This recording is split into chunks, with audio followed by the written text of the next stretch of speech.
Frustrated with the Vmnetbridge DLL pop-up blocking VMware Workstation?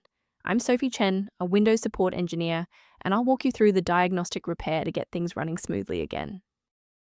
While we cover the technical fix for Vmnetbridge, you can also find a professional utility to assist with workstation optimization.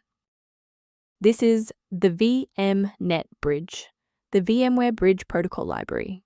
It manages the unmanaged orchestration of virtual network adapters, facilitating the data link between the host OS and virtual machine manifests.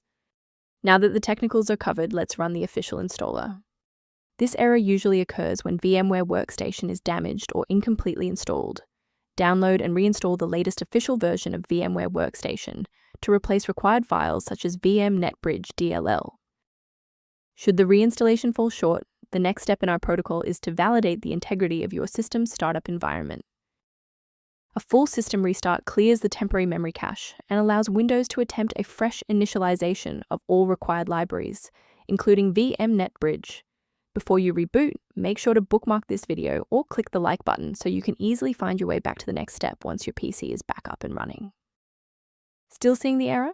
Let's move to the next actionable step in our guide. You can pause the video here if you're still waiting for your desktop to load. If the restart didn't fix the performance alerts, we need to rebuild the diagnostic counter registry. First, open command prompt as admin. Second, you're going to type lodctr//r, then hit enter. Why are we doing this?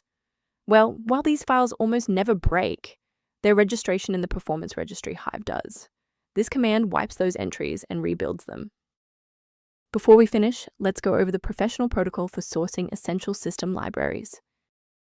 The statistical risk of a blue screen of death increases significantly when you attempt to manually swap out critical files like Vmnetbridge.dll within your System32 or syswow64 folders.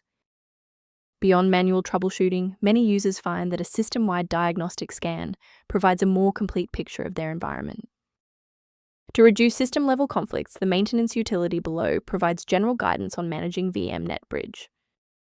I'm Sophie Chen. If we've successfully stabilized your environment and resolved Vmnetbridge error, please subscribe and join our community of technical professionals.